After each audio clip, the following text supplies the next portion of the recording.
Are alive and out of the cave along with their coach. 9 News reporter Liz Kodalik is live in the information center. Liz, we were hoping today would be the last day of rescue efforts, and here we are. Here we are. Rescuers moved very quickly today. The coach and the last boy were just pulled out of the cave minutes ago.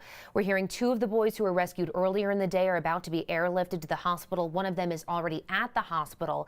A medic and 3 Navy SEALs who were in the cave looking after the boys since they were found are out safely as well. And this has been far from an easy task. This cave system they were exploring before they got stuck on June 23rd is complicated, narrow, and dangerous, on top of the fact that many of the boys cannot swim.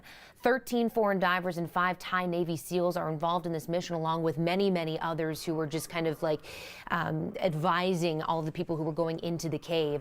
2 divers accompanied each of the boys out of the cave, all of whom began learning how to dive last Monday when searchers found them. This has already proven to be a deadly mission, though. On Friday, a former Thai Navy SEAL died while placing air canisters along the cave, which is necessary for divers to safely travel the 5 to 6 hour route. Workers have been pumping water out of the cave to keep it from getting even more submerged. A terrifying ordeal, but now it is all over, and the boys, we're told, are doing okay. They were very calm, and they are some incredibly strong kids. Considering they've been through what can only be thought to be an absolute nightmare for these guys. But again, all of the boys are out safely, which is just such great news, including that coach as well. Now, because of the complexity of the cave, rescuers in Thailand reached out to a company headquartered here in Denver to help map out every twist and turn.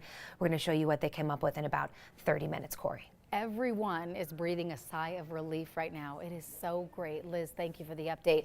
The boys have not been reunited with their parents yet. They're being kept in isolation at the hospital because of the risk of infection. It could be another week before they're released, all the boys from the hospital. Again, they're said to be in high spirits, as Liz was just saying.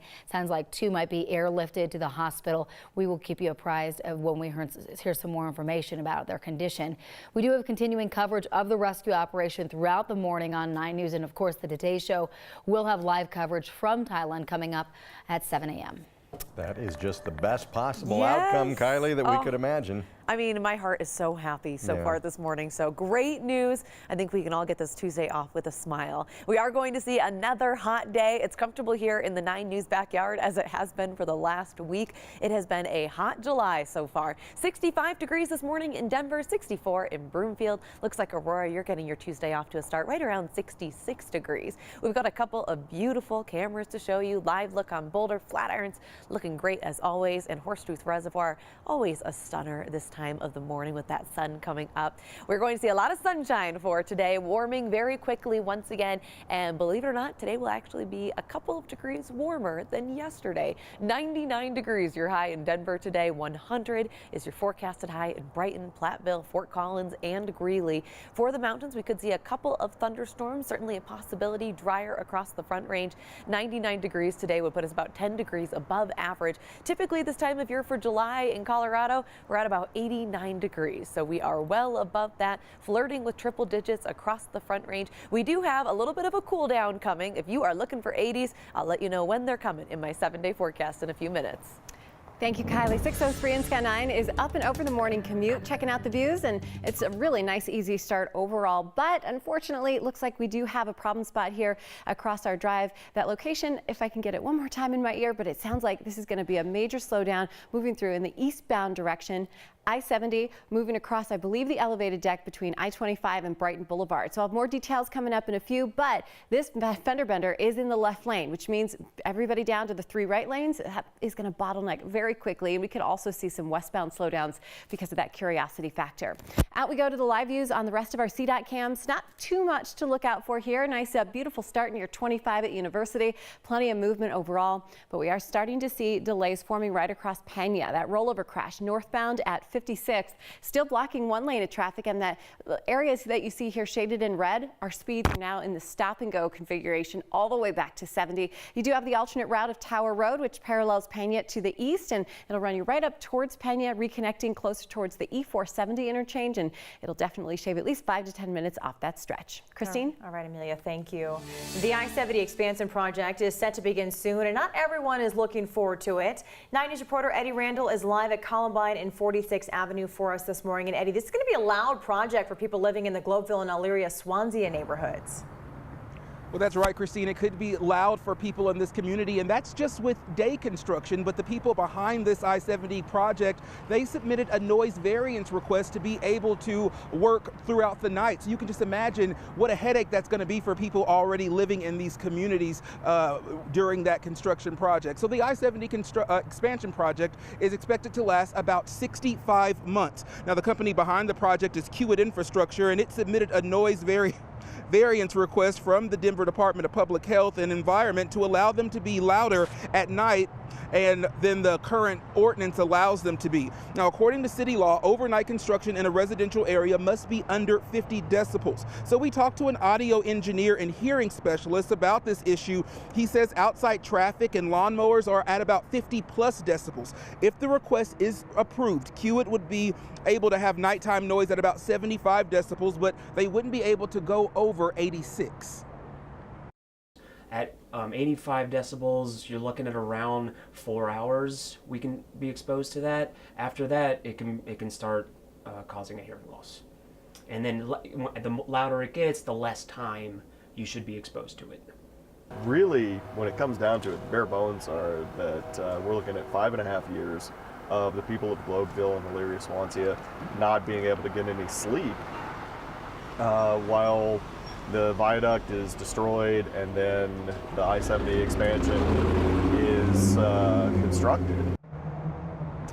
Now, back out here live, I can tell you we can just hear noise from the traffic, so you can imagine what construction noise is going to sound like. But we spoke to a spokesperson with the project who says they wouldn't spend more than 5 days in one specific area without taking a break. She also says that noise variance that they request that they put in is for 5 years, but they expect this project to only take about 4.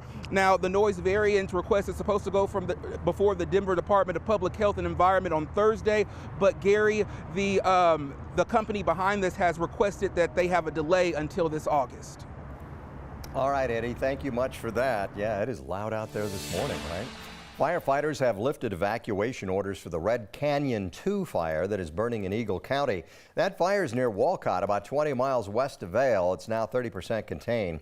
Relatively small for a wildfire, only about 26 acres, but it did threaten the Red Canyon Estates subdivision. There's a big golf course there, too. Firefighters don't know the exact cause, though there was lightning in the area when that fire started. Firefighters have been warning people about flying drones near wildfires. Apparently now they also need to remind people you don't hang glide over a wildfire.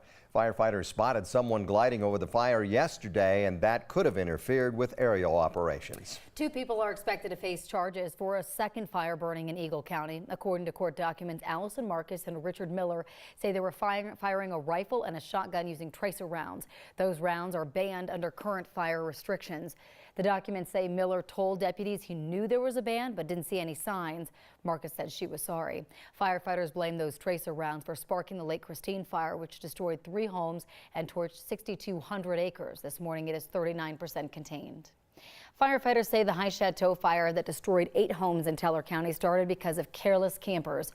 Deputies arrested David Renfro, Keegan Owens, and a 17-year-old boy. They say the campers left a campfire unattended. The court documents say Owens knew there was a fire ban, but Owens thought he put the fire out.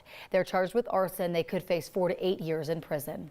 Parts of southwest Colorado are already seeing the effects of heavy rain. A mudslide temporarily shut down part of the $1 Million Highway that's south of Ouray. A wall of rock and mud covered the highway on Sunday. Some of the debris was 4 to 10 feet deep.